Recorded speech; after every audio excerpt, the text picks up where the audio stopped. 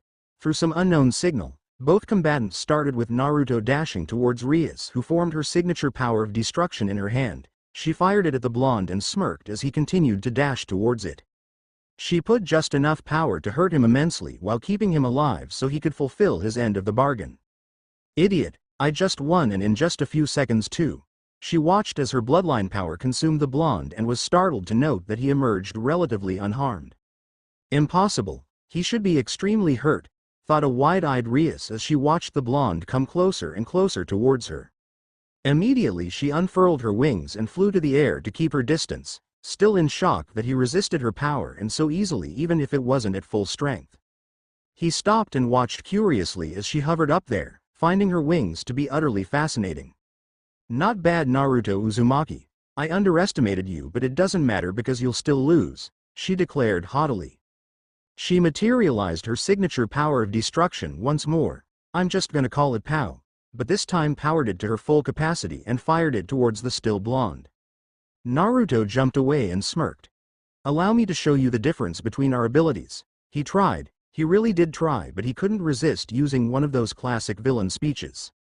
It was fun to use and it was badass. He brought his hand into the ram formation. Multi-shadow clone jutsu. What came next astounded Rias.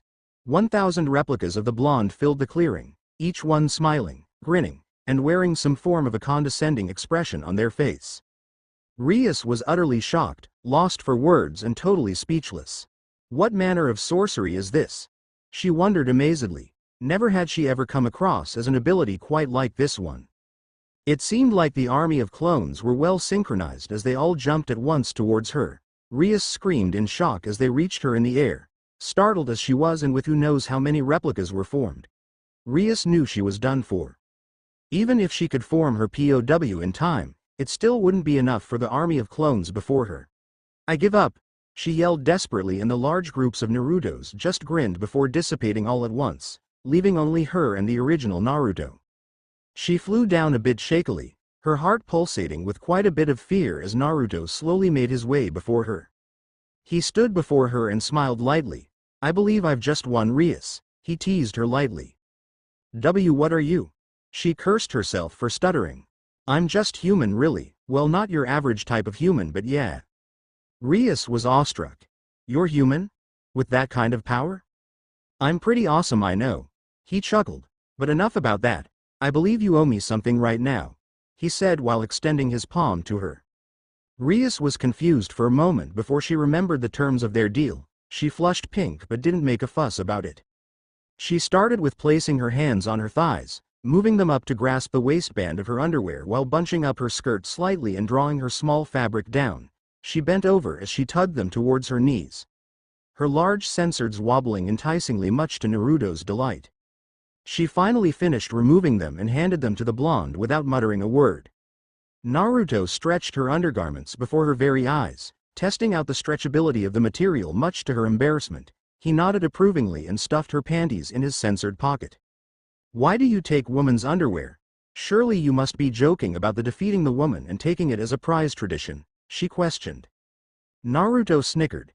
Maybe I was joking or perhaps it was the truth, but it should no longer matter to you, Rias. What does matter is when I have you dance for me while wearing a swimsuit, and don't forget that you owe me a favor as well. Rias groaned.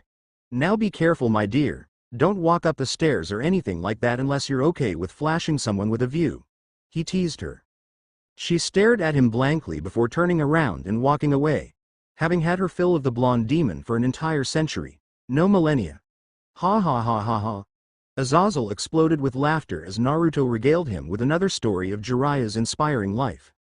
Ha ha s, so you're ha ha ha t telling me that your master became stronger pfftt when he peeked on woman in the hot springs. Naruto nodded with a cheesy grin and Azazel felt the moisture build in his eyes from how hard he'd been laughing. That's Jiraiya-sensei, my master was one hell of a man. Wish I could have met him. You and him would get along mighty fine if I do say so myself. Naruto threw the hook of the fishing bait in the sea, waiting patiently to catch an unfortunate fish and reel it in. So what's the deal with you in this world, old man? Give me the details. Where to start? Azazel scratched his goatee as he pondered about what information he should reveal. Well, I suppose the beginning is a good place.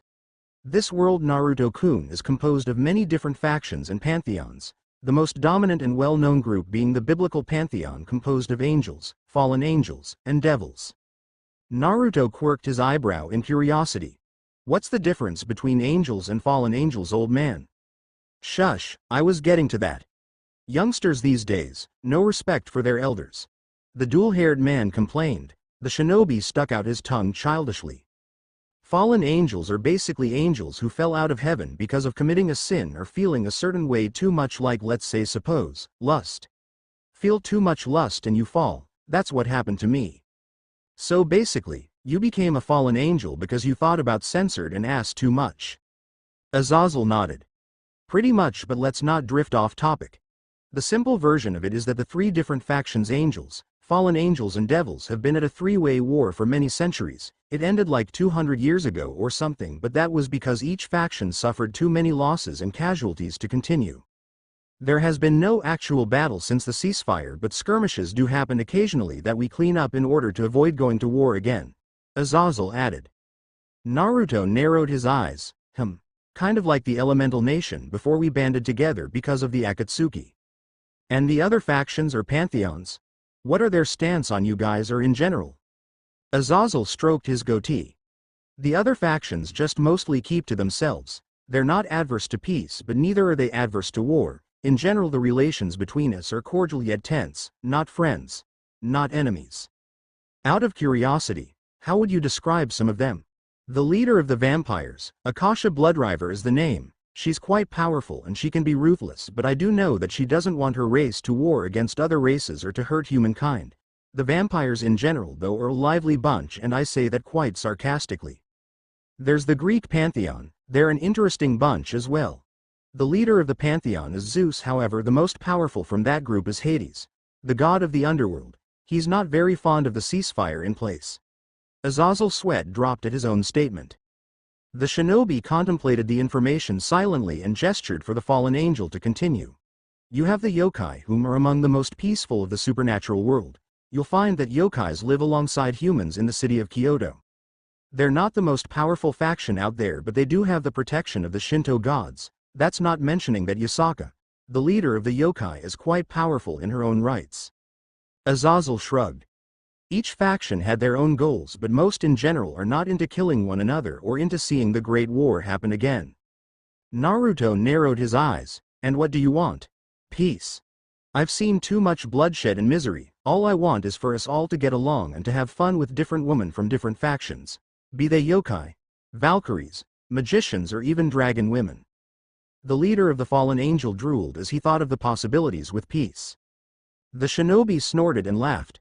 Well then, consider us good allies starting today. Let us achieve world peace by working together. He extended his hand and Azazel grinned and shook it, deeply pleased with the new alliance.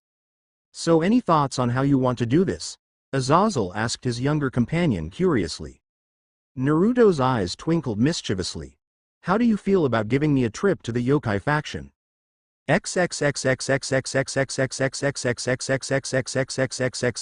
Kyoto was an especially delightful and vibrant city. Even outside the nation of Japan, it was known far and wide for its superb culture, its nature and forests, the peace and the relaxing atmosphere, and that was without mentioning that the city was just awe-strikingly beautiful.